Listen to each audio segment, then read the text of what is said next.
pense et réfléchis. Chers internautes, bonjour. Bonjour, bienvenue sur notre émission Questions et réflexions. Nous poursuivons aujourd'hui avec le thème des religions et des mouvements chrétiens, avec aujourd'hui le thème du branhamisme. Et pour faire cette émission avec nous, nous avons le pasteur Moshe. Pasteur Moshe, bonjour. Bonjour. Et nous aurons donc le Diacre Patrick. Diacre Patrick, bonjour. Bonjour. Diacre Patrick qui est là pour répondre à toutes vos questions Internet. Bonjour pasteur, vous allez bien ? Oui, très bien par la grâce de Dieu. Donc on commence sur le branhamisme aujourd'hui. D'où vient ce nom ? Ce nom vient d'un homme qui s'appelait William Marion Branham, qui était un pasteur dans les églises pentecôtistes aux États-Unis. Et après, à un moment donné, il s'est démarqué. Bon, il s'est fait il s'est construit un statut de messie, de serviteur spécial. Voilà. Mais qui est cet homme à l'origine ? À l'origine, c'est, comme j'ai dit, un pasteur qui a bossé à gauche, à droite, et qui s'est associé à des pentecôtistes dans des campagnes d'évangélisation, un peu des choses comme ça. Mais petit à petit, il a commencé à se spécialiser, à se singulariser et à faire qu'il y ait un culte de personnalité sur lui. D'accord, donc du coup, il a changé de doctrine ? Dans beaucoup de choses, il a changé de doctrine carrément, voilà, tout en gardant comme un certain lien avec le pentecôtisme.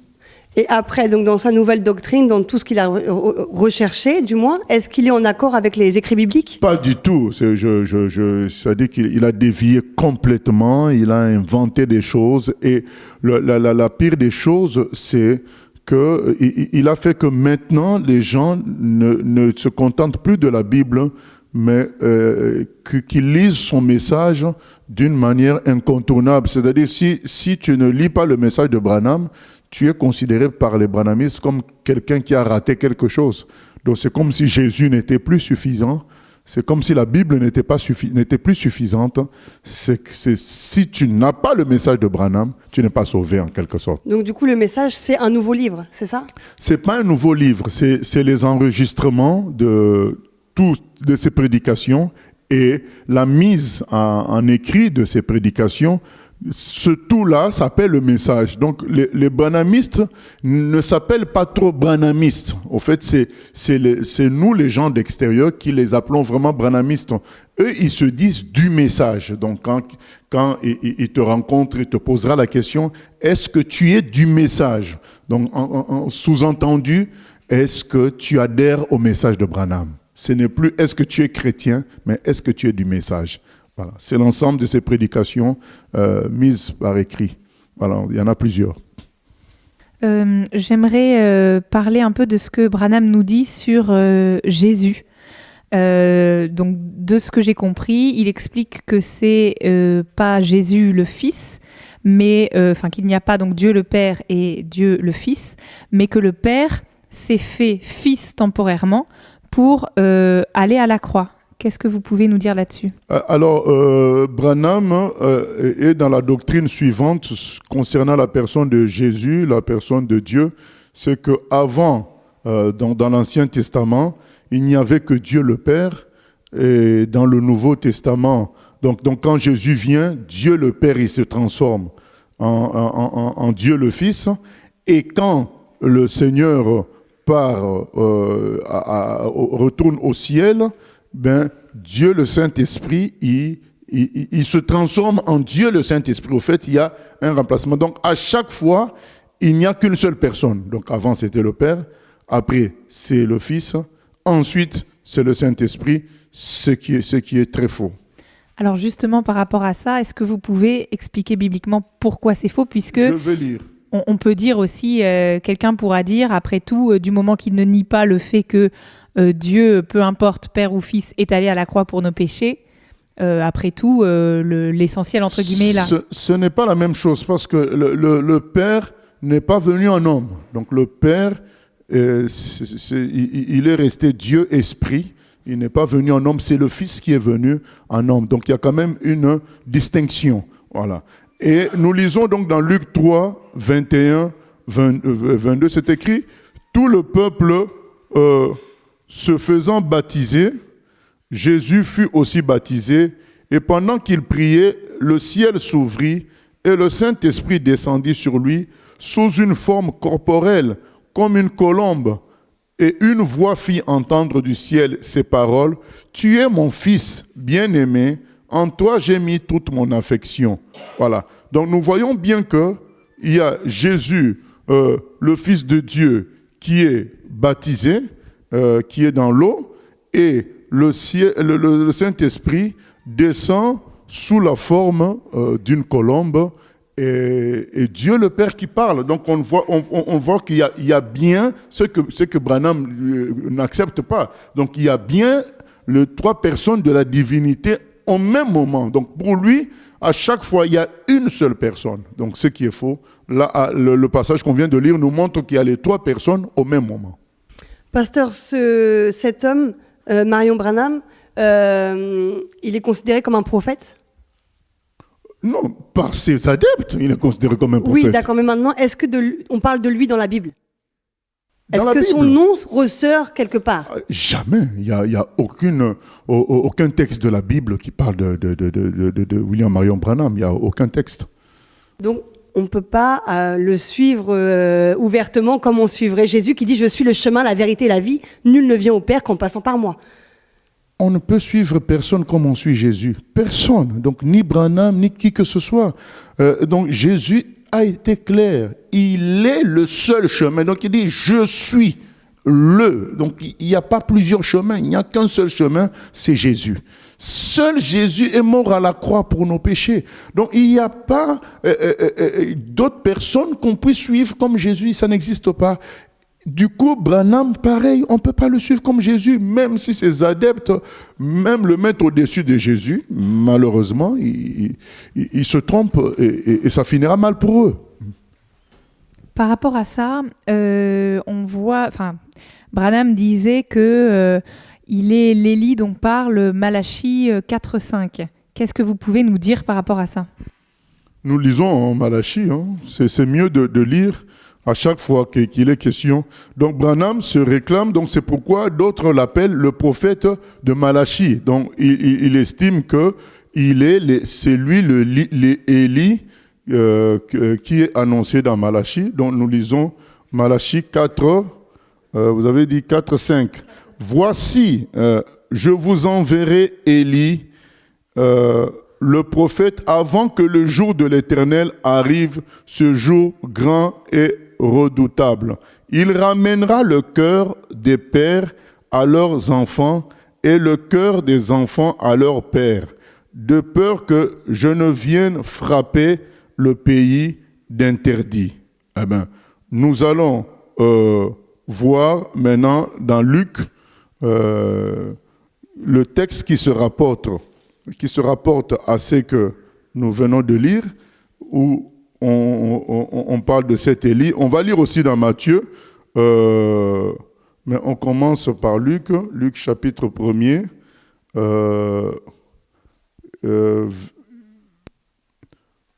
Non, attaquons directement Matthieu 11. Dans Matthieu 11, on va voir qu'est-ce que Jésus lui dit concernant cet Élie-là. Matthieu 11. Dans Matthieu 11, il est écrit ceci. Ça, c'est Matthieu 10. Matthieu 11, il est écrit lorsque Jésus eut achevé de donner des instructions à ses 12 disciples, il partit de là pour enseigner et prêcher dans les villes du pays. Jean avait entendu parler dans sa prison des œuvres du Christ, lui fit dire par ses disciples, « Es-tu celui qui doit venir ou devons-nous en attendre un autre ?» Jésus leur répondit, « Allez rapporter à Jean ce que vous entendez et ce que vous voyez. Les aveugles voient, les boiteux marchent, les lépreux sont purifiés, les sourds entendent, les morts ressuscitent, et la bonne nouvelle est annoncée aux pauvres. Heureux celui pour qui je ne serai pas une occasion de chute. » Comme il s'en allait, Jésus se mit à dire à la foule au sujet de Jean, « Qu'êtes-vous allé voir au désert? Un roseau agité par le vent. Mais qu'êtes-vous allé voir? Un homme vêtu d'habits précieux. Voici ceux qui portent des habits précieux sont dans les maisons des rois. Qu'êtes-vous donc allé voir? Un prophète? Oui, vous dis-je, plus qu'un prophète, car c'est celui dont il est écrit « Voici, j'envoie mon messager devant ta face pour préparer ton chemin devant toi. » Donc, Jésus associe Malachie 4 à Jean-Baptiste. Voilà. Donc, c'est clairement dit, c'est Jean-Baptiste qui va être envoyé pour préparer le chemin devant le Seigneur. Pasteur, un point pour lequel aussi William Marion Branham a des adeptes, c'est qu'il avait... Est-ce que je peux finir parce que là où il le dit clairement, car tous les prophètes et la loi, verset 13, ont prophétisé jusqu'à Jean. Et si vous voulez le comprendre, c'est lui qui est l'Élie qui devait venir. Ah ben là c'est clair que celui qui a des oreilles pour entendre, entende. Donc Jésus dit, l'Élie qui devait venir, c'est Jean-Baptiste. Donc je disais, pasteur, un point pour lequel il est suivi aussi, c'est qu'il avait un grand don de guérison, apparemment. Qu'est-ce que vous pouvez nous dire par rapport à ça ? Alors, l'histoire de miracles, c'est une histoire courante depuis des siècles, de tromperie. Hein. Dans Matthieu 24, 24, il est dit que le diable fera des prodiges au point de séduire, même s'il le faut, des élus. Donc, le diable a toujours usé de faux prodiges, mais qui restent spectaculaires quand même, pour séduire les gens. Et donc, ce n'est pas le seul mouvement faux où on retrouve des prétendus dons de guérison. Maintenant, moi, je vais vous donner un exemple. Je l'ai écouté moi-même, ce n'est pas quelqu'un qui m'a raconté, c'est de ces anciennes vidéos. Une fois, j'étais dans un pays étranger, ça passait dans l'une des chaînes du groupe branhamiste, où Branham lui-même était en train de se justifier parce que les gens qui étaient prétendument guéris par lui retombaient malades de cette maladie dont ils étaient guéris. Alors, il était en train de se justifier pour dire leur corps n'était pas encore habitué à la guérison. Voyez, donc, on voit bien que ce ne sont pas des guérisons qui viennent de Dieu, parce que quand Dieu guérit, on est vraiment guéri totalement. Donc, c'était des guérisons, je pense, qui venaient du diable, mais quand ça arrive, les gens sont impressionnés. Le diable, c'est un illusionniste. Il peut faire des choses qui font illusion pendant un temps, mais l'illusion ne tient pas dans le temps. C'est ça la différence entre la réalité et l'illusion. Elles peuvent avoir la même apparence à un moment donné, mais l'illusion finit par disparaître comme une vapeur, mais la réalité demeure. Et donc, du moment que ces guérisons-là ne demeuraient pas, elles ne venaient pas de Dieu. Et donc, ce dont on parle là, les dons, les guérisons, elles ne sont pas réelles. Donc, elles sont non seulement mystiques, en faisant penser au diable, mais elles étaient aussi temporaires. Mais donc, est-ce qu'on peut dire que les gens ont tellement peur de la maladie qu'ils sont prêts à suivre n'importe qui parce qu'il y a des dons de guérison qui se manifestent ? Oui, jusqu'aujourd'hui, il y a beaucoup de faux pasteurs qui attirent du monde par des fausses guérisons. Parce que l'être humain est prêt à tout pour sa santé. Vous savez, vous vous souvenez, le diable avait dit à Dieu, d'accord, j'ai pris les biens de Job, j'ai pris ses enfants, il t'est resté fidèle, mais écoute, touchons à sa santé, il te deviendra infidèle. Mais il n'avait pas tort, le diable. Donc l'être humain est capable de tout faire pour sa santé. Parce que la santé, c'est ça la vie. La force, c'est ça la vie. Quand tu n'as plus de force, tu es mort. Donc, et c'est ce qui fait que beaucoup de personnes, pour les manipuler, on utilise des faux dons de guérison, des fausses promesses d'enfantement, des fausses promesses de délivrance. Vous êtes en train de nous dire que la base pour suivre le vrai Dieu reste la parole, puisque finalement, partout, on peut voir des faux miracles sans avoir la suite, sans savoir qu'en réalité, tel est retombé malade, etc. Voilà. Et entendre de fausses prophéties. Par exemple, tu peux être dans une réunion où un serviteur dit « Dans 6 mois, toi, tu seras nommé ministre. » Mais tu es impressionné par la diction, par cette affirmation, mais après, toi, tu vas dans tes occupations. Tu ne vis pas avec cet homme sur qui a été prophétisé la chose. Tu retournes à tes occupations, tu retournes au temps quotidien, tu ne vas pas faire forcément le suivi. C'est pourquoi dernièrement des journalistes américains ont fait le suivi de certaines guérisons proclamées par un prétendu serviteur de Dieu. Ça s'est avéré tout faux. Donc quand il y a des gens qui font le suivi, ils voient bien que c'est faux. Voilà. Et donc je reviens sur cette histoire de suivi. Donc il y en a beaucoup, ils ne voient pas effectivement la suite que tel est retombé malade, etc. Mais il y a aussi des choses qu'il a dites, par exemple, qui finalement ne se sont pas accomplies. Comment expliquer que on continue de le suivre malgré le fait que on constate parfois, tout le monde sait que telle prophétie, par exemple, s'avère fausse. C'est ça le propre de l'homme. Vous savez, l'homme, quand il suit un mouvement, c'est comme quand un homme supporte son équipe de football national. Donc, son équipe perde, gagne, ou bien ne soit pas en forme, il va quand même supporter son équipe. C'est un lien qui s'est fait. Quand quelqu'un est dans un mouvement, il y est attaché sentimentalement, et les sentiments ne connaissent pas la raison, ne connaissent pas le rationnel. Donc, vous allez voir des professeurs d'université qui vont prier un humain. Dernièrement, il y a eu un scandale. Un grand professeur d'université aux États-Unis d'origine indienne, dans le domaine médical, est parti se baigner dans le Gange. Il aurait même bu l'eau du Gange, une des eaux les plus sales du monde. Voilà, donc c'était pour montrer la contradiction qu'il y a entre la raison et le sentiment et l'émotion et la religion. Et donc, oui, les gens peuvent suivre, malgré le fait que des prophéties évidentes paraissent comme étant... sont avérés comme étant fausses. Dernièrement, le scandale que nous vivons aujourd'hui sur quoi? Au mois d'octobre précédent est mort Billy Paul. Billy Paul, c'est le fils spécial de William Marion Branham. Il l'appelle son premier témoin, le témoin le plus élevé de l'œuvre de Dieu dans Branham. C'est comme ça que Branham l'appelait. Et Billy Paul aurait vu l'ange qui donnait des révélations à Branham. Et donc c'est pourquoi il appelle, entre autres raisons, le premier témoin.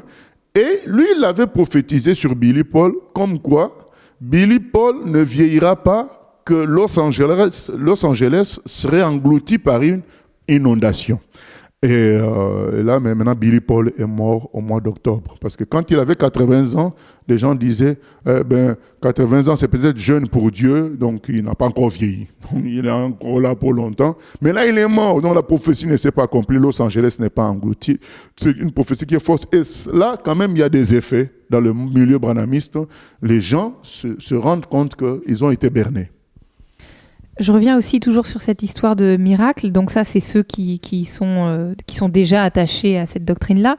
Mais comment des gens qui viennent pour la guérison se retrouvent attirés spécifiquement, par exemple, par le branhamisme, alors que dans la Bible, le vrai Dieu, Jésus-Christ, guérit aussi. Donc pourquoi choisir ça, finalement, plutôt que la Bible? Parce que l'homme est attiré par ce qui impressionne. Par ce qui impressionne. Je prends pour exemple le prophète Samuel. Il est envoyé dans la famille d'Isaïe chercher un de ses fils pour le consacrer comme roi. Dès qu'il arrive, il voit Eliab, il dit, mais il est costaud, il est fort, ça doit être lui. Dieu lui dit, non, moi je regarde au cœur, je ne regarde pas l'apparence. Vous les humains, vous regardez à l'apparence, moi je ne regarde pas à l'apparence. L'homme regarde à l'apparence. Quand il est face à un mouvement qui semble promettre rapidement la guérison, il saute sur ce mouvement-là, alors que quand Dieu présente les choses, il les présente avec simplicité, non avec une apparence de pub explosive. C'est ce qui fait que les gens qui veulent des résultats rapides, ils ont l'impression qu'avec Dieu c'est trop simple, donc c'est pas sérieux. Mais les miracles de Jésus sont impressionnants. Quand on lit, quand même, il y a ce côté aussi impressionnant. Aujourd'hui, Jésus n'est pas présent. Peut-être s'il était présent, il y aurait eu une vraie concurrence. Mais comme il n'est pas présent, les gens veulent que, par exemple, un serviteur de Dieu fasse des miracles et fasse du bruit. Là, ils vont suivre. Mais là où il n'y a pas de bruit, là où c'est simple, ils vont pas aller. Ils vont aller là où il y a la publicité, là où on fait du bruit, même si c'est mensonger, mais tant qu'il y a la pub. Vous voyez, pourquoi la pub existe? À cause du caractère de l'homme, qui aime se laisser impressionner, qui suit ce qui impressionne. Sinon, la pub n'existerait pas. Aujourd'hui, la pub est une grosse industrie et elle fonctionne parce que toujours elle se multiplie, la publicité. Et les gens payent des millions pour faire la publicité. Même Coca-Cola, qui est connu dans le monde entier, fait la publicité parce que l'homme fonctionne par l'apparence. C'est ça qui fait que Dieu vient dans la simplicité, l'homme n'en veut pas. L'homme veut le diable qui vient dans l'apparence. Il y a quelques questions Internet déjà. Donc, l'internaute veut savoir, il dit, pourquoi avancer une telle affirmation là par rapport à la prophétie de son fils, de Billy Paul, oui. De Billy Paul. Pourquoi avancer une telle affirmation, sachant que il savait que son fils allait mourir un jour? C'est une prophétie risquée, non? Ah, mais les gens, quand ils mentent, l'être humain voit le moment où il est là. Au fait, l'être humain n'est pas Dieu pour contrôler tout. Pendant qu'il est en succès, il dit des choses pour captiver les gens du moment. Mais si ça déstabilise aujourd'hui, parce que ça a marqué les gens. Ça a marqué les gens. Ah, mais Los Angeles sera englouti. Donc les gens se disent, pour avoir le courage de prophétiser ça, c'est que tu dois être vraiment de Dieu. Mais donc, à son époque, à l'époque de l'énonciation de cette prophétie, il a eu du succès. Sauf que Dieu attend toujours le temps. Dieu nous rattrape toujours par le temps. Mais ce courage-là, tous les faux prophètes l'ont, de prophétiser des choses pour captiver l'auditoire du moment. Pour captiver l'auditoire du moment. Et en revenant tout à l'heure sur le passage de Luc que tu as lu par rapport au baptême de Jésus, donc l'internaute dit, est-ce que c'est pour cela que les branhamistes ont une photo de Branham avec une sorte de colonne de feu sur la tête? Et est-ce qu'ils le prennent-ils pour le Messie ou pour le Saint-Esprit? Il y a des branhamistes qui considèrent Branham comme Dieu, carrément. Il y a des branhamistes qui considèrent Branham comme le prophète incontournable, comme, par exemple, dans l'islam, les gens considèrent Mohamed.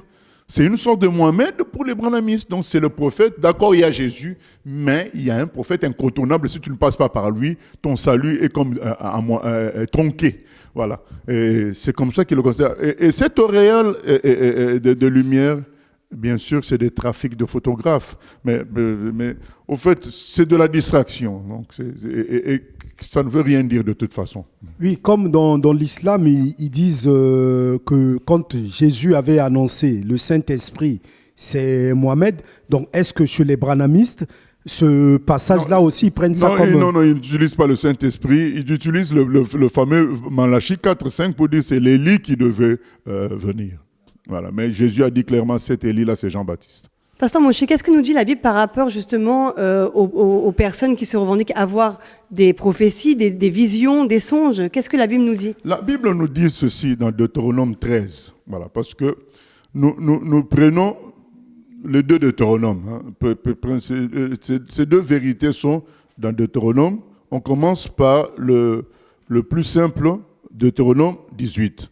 Dans Deutéronome 18, il est écrit ceci, que lorsque quelqu'un prophétise et ça ne s'accomplit pas, donc ce n'est pas sérieux. Donc comme l'histoire de Billy Paul, de l'engloutissement de Los Angeles, ce n'est pas sérieux, il n'a pas parlé de la part de Dieu. Dans Deutéronome 18, verset 15, il est écrit ceci, l'Éternel ton Dieu te suscitera du milieu de toi, d'entre tes frères, un prophète comme toi.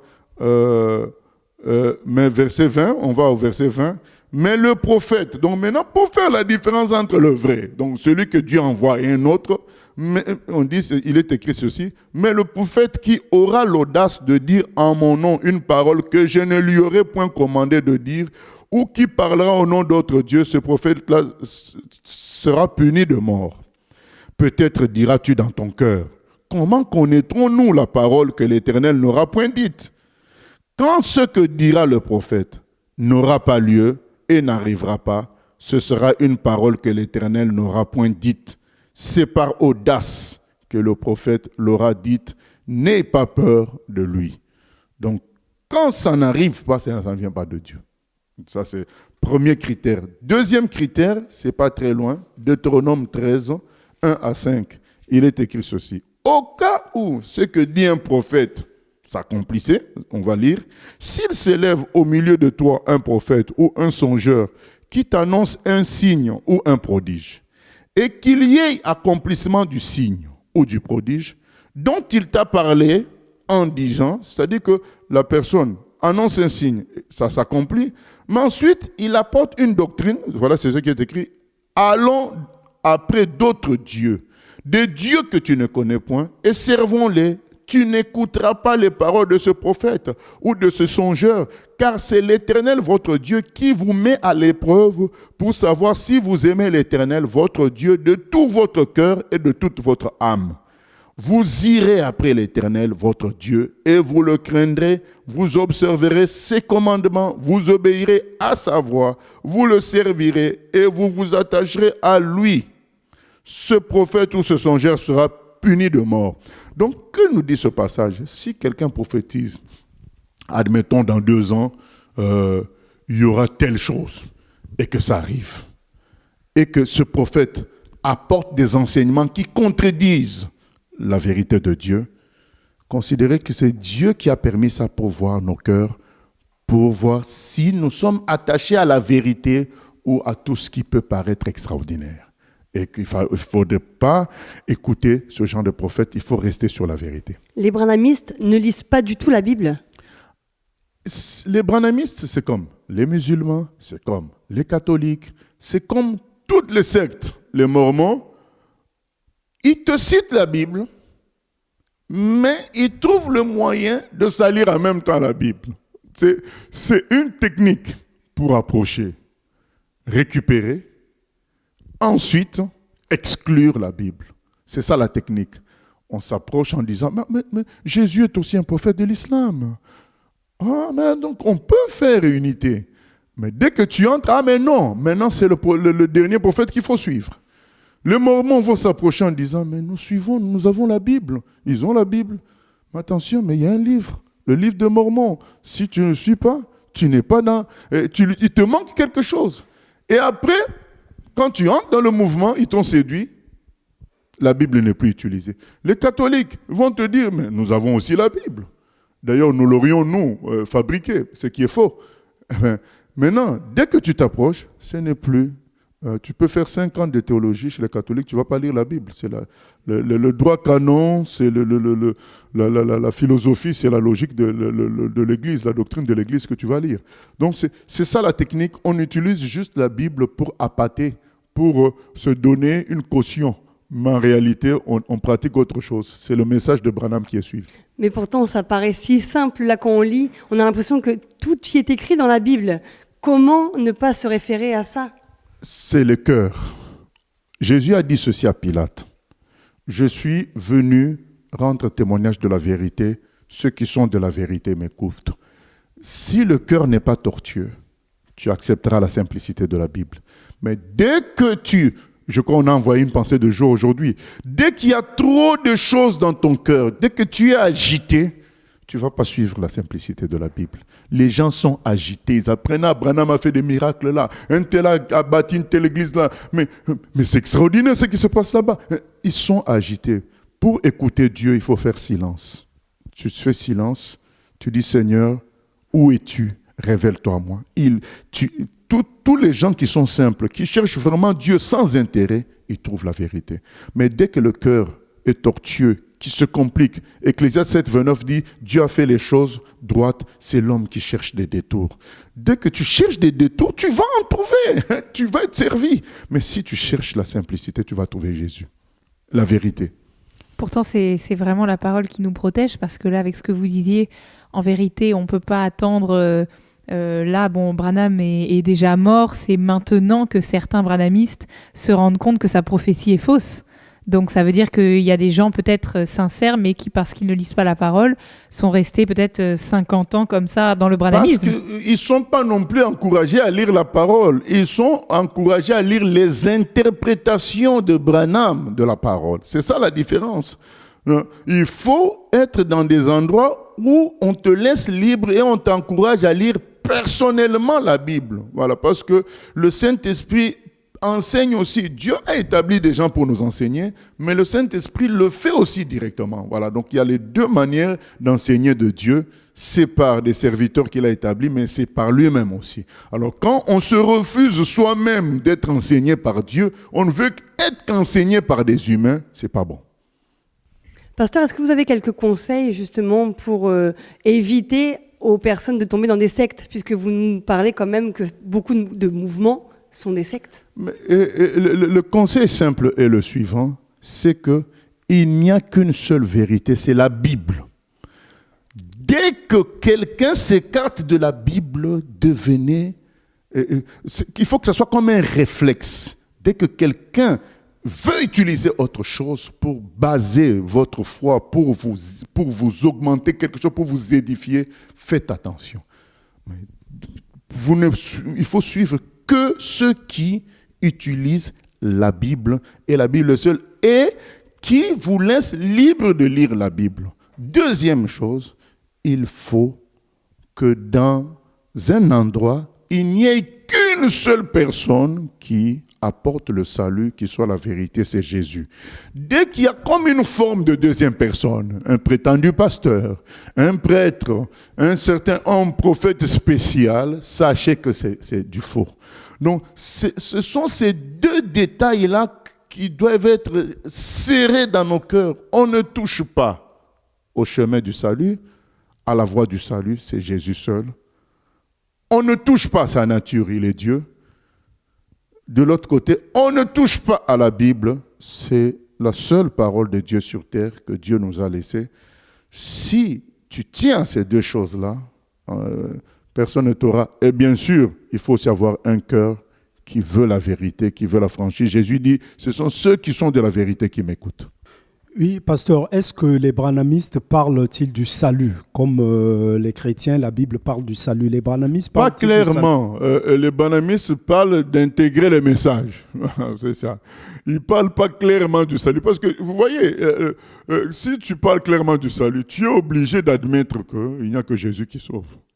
Donc, comme il ne faut pas beaucoup trop parler de Jésus, il faut plus parler de Branham, ils vont plus te dire qu'il te faut que tu intègres le message si tu dois être un proche de Dieu. Voilà.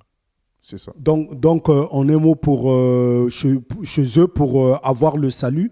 Ils ne parlent pas trop de salut comme tu viens en train de dire. Donc, ils vont plus te dire qu'il faut intégrer le message pour faire partie des gens de Dieu. Et comment considèrent-ils le sang de Jésus?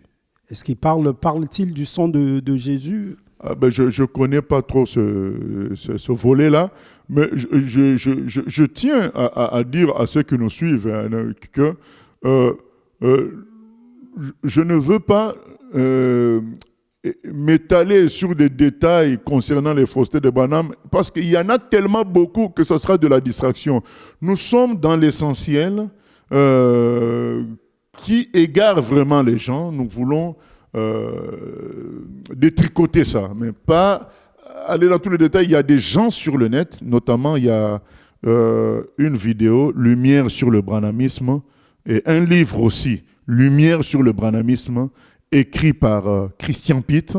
J'espère que ce livre est encore disponible. Lumière sur le branhamisme. Lui, il donne beaucoup plus de détails que nous, là, que moi. Il connaissait beaucoup plus.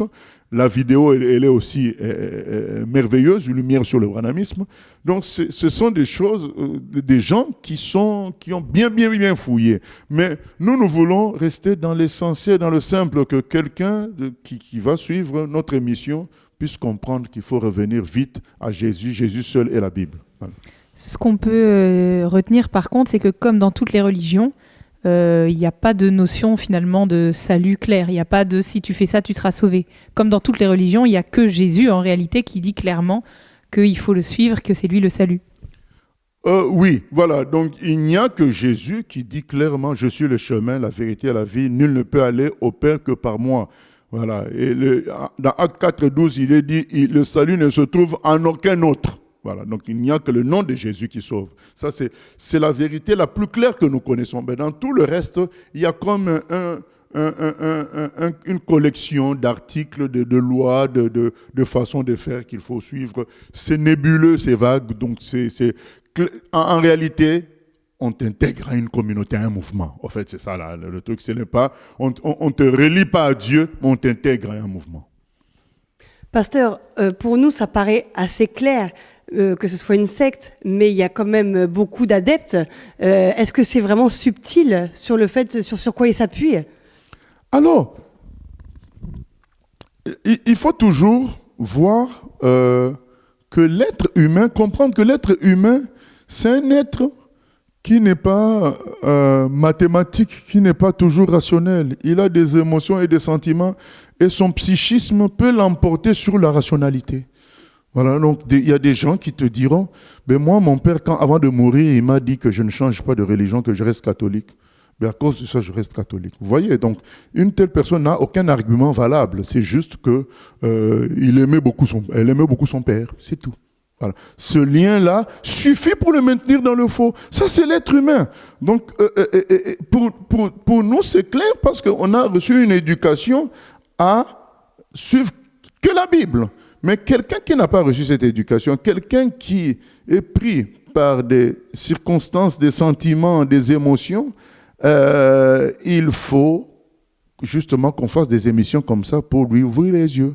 Qu'il quitte les émotions, les sentiments, qu'il soit simple et rationnel pour lire la Bible et voir ce que Dieu dit lui-même, quoi. Donc, ces gens-là, ils sont pris par des émotions, par des intérêts aussi. Il y a des intérêts. Mon mari est dedans, ma femme est dedans, mes parents sont dedans. Il y a les émotions, les intérêts, les sentiments qui font que les gens suivent les sectes. Un chrétien peut-il se faire avoir par des écrits de Branham? Bien sûr. Mais alors comment expliquer cela là? Parce que ça dépend sur quoi il va tomber. Parce qu'il a certains écrits qui ont comme une suite logique, philosophique, qui font que quelqu'un qui se fie à son intelligence peut se faire avoir par cet enchaînement-là. C'est pourquoi, à chaque fois que nous lisons un livre prétendument chrétien ou que nous écoutons une prédication, nous devons toujours comparer avec la Bible. Donc, dans Acte 17, les chrétiens de Béret comparaient ce que disait Paul avec la Bible. Il faut qu'on le fasse, ce travail-là, parce que quelqu'un peut faire un enchaînement. Hein. Vous savez, vous avez déjà entendu parler de ce langage. C'est l'avocat, c'est le dernier qui parle qui a raison. Hein. Vous assistez à un procès, l'avocat de la défense parle, vous condamnez le monsieur hein, dans le tête. Ah oui, c'est vrai, il est mauvais, il est condamnable. Quand l'avocat de la défense parle, vous changez de position. Parce que un enchaînement apparemment logique peut avoir des niches de fausseté que tout le monde n'a pas la capacité de voir. Mais tu es entraîné par l'enchaînement logique et tu crois que c'est vrai ce que tu entends, tant que tu n'as pas comparé tout avec la Bible. Voilà. Ce mouvement est soutenu par Satan? Ah bien sûr, comme toutes les fausses doctrines, le frère Paul dit que les fausses doctrines, c'est des doctrines de démons, il en parle. C'est les démons qui soutiennent les fausses pensées. Je vous donne un exemple très simple. L'apôtre Pierre, hein, c'est bien l'apôtre Pierre, un des disciples le plus cher à Jésus, il dit à Jésus, qui lui prophétise sa mort à la croix, ses souffrances, il dit à Jésus, « Ah mais non, ça n'arrivera pas. » Qu'est-ce que Jésus lui donne comme réponse? « Arrière de moi, Satan, car tes pensées sont des pensées d'hommes. » Donc, derrière les pensées d'hommes, c'est souvent Satan qui est là. Voilà. Les pensées d'hommes qui ne sont pas conformes à la vérité, c'est Satan qui est là. Si Jésus a dit ça à Pierre, à combien plus forte raison à des gens comme Branham, c'est du satanisme pur. Jésus a appelé les pharisiens qui déviaient de la parole de Dieu, il les a appelés fils du diable. Il y a un livre qui est sorti donc, contre le branhamisme qui s'appelle « Un mouvement de Goliath pour ce temps de la fin ». Est-ce qu'on peut comparer ce mouvement-là à Goliath? Est-ce qu'il est si dangereux pour les temps de la fin? Il est très dangereux puisque comme sa spécialité c'est l'eschatologie, vous souvenez-vous, il a dit qu'il est l'Élie qui devait revenir. Donc il traite beaucoup de sujets du temps de la fin.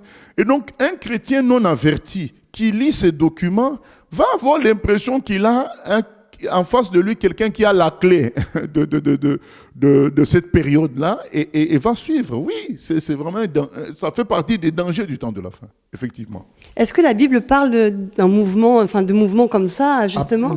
La Bible nous prévient que dans le temps de la fin, il y aura des antichrists. Ça en fait partie. Donc même si ce sont des mouvements qui ont commencé il y a très longtemps, ils font partie quand même de ces mouvements antichrists. Nous sommes dans les temps de la fin, c'est les antichrists. Voilà. C'est des gens, au fait, quand tu l'observes, tu as l'impression que c'est un nouveau Christ. Voilà. Donc, il veut prendre la place de Christ. Et dernièrement, un de ses adeptes a dit clairement qu'il préférait Branham à Jésus, clairement. Voilà. Il se cachait, maintenant il a avoué. Donc c'est des mouvements qui ont pour force l'inspiration satanique. D'accord, pasteur. Est-ce que les chrétiens ont un rôle à jouer par rapport aux branhamistes? Le rôle des chrétiens, c'est de rester simple et d'utiliser la parole pour amener les branhamistes à la vérité. De ne pas entrer dans les conflits exagérés sur la personne elle-même, mais de prendre la Bible et de partager point par point avec les branhamistes, de sorte que même si, lors d'une première discussion, le branhamiste ne change pas, mais au moins qu'il réalise qu'il faut qu'il utilise la Bible. Au moins leur communiquer ça. Et un jour, en utilisant la Bible, Dieu lui montrera qu'il est dans le faux.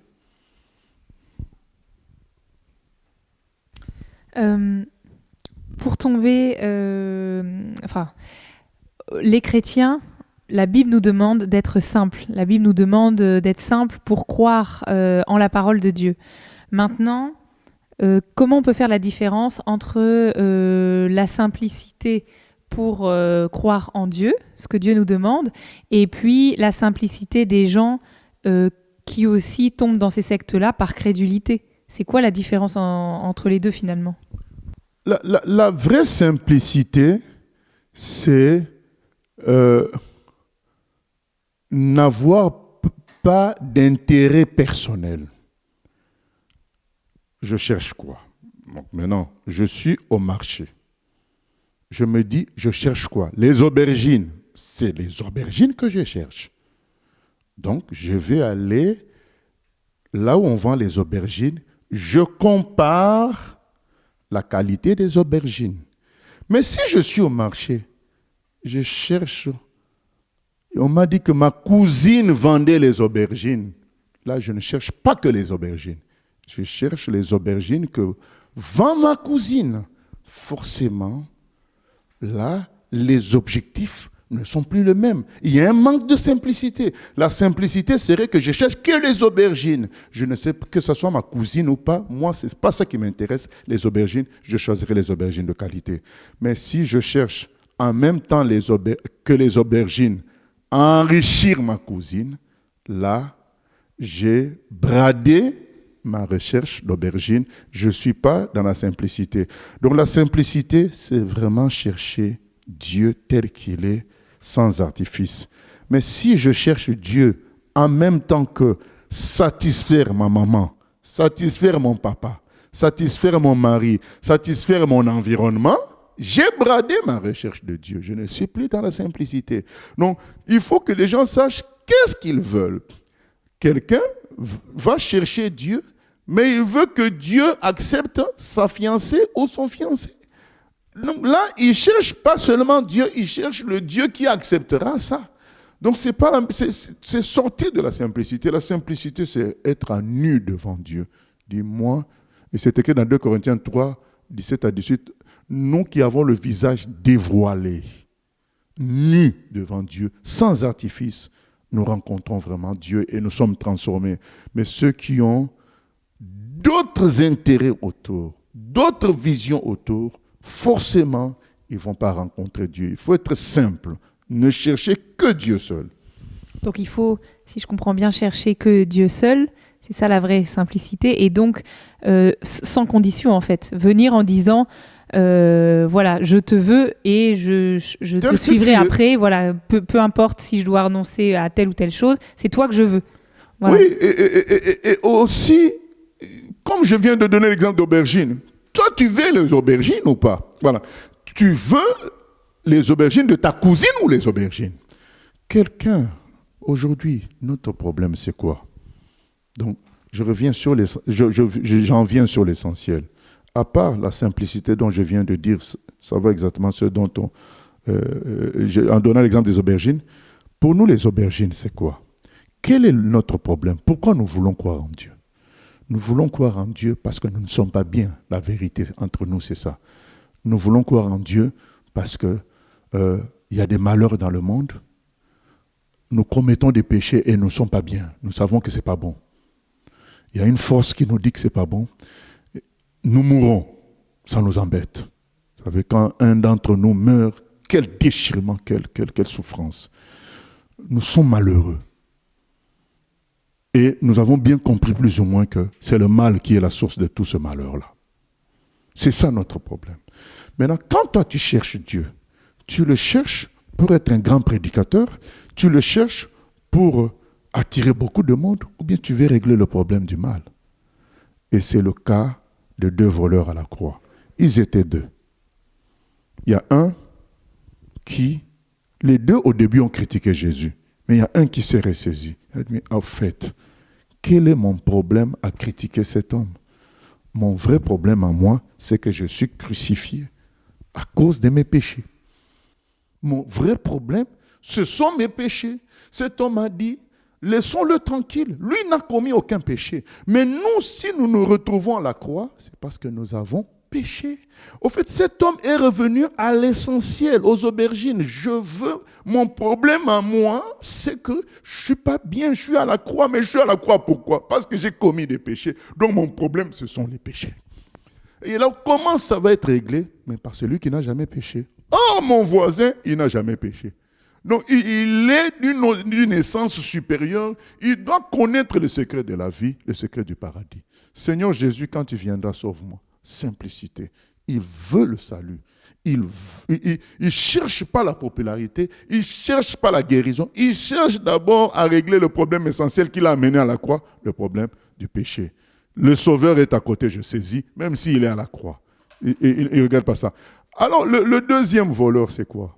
Lui, il dit, mais si tu es Dieu, sauve-toi et sauve-nous. Lui, qu'est-ce qu'il veut? Il ne cherche pas le salut. Il cherche à être libéré de la croix, revenir à la vie d'avant.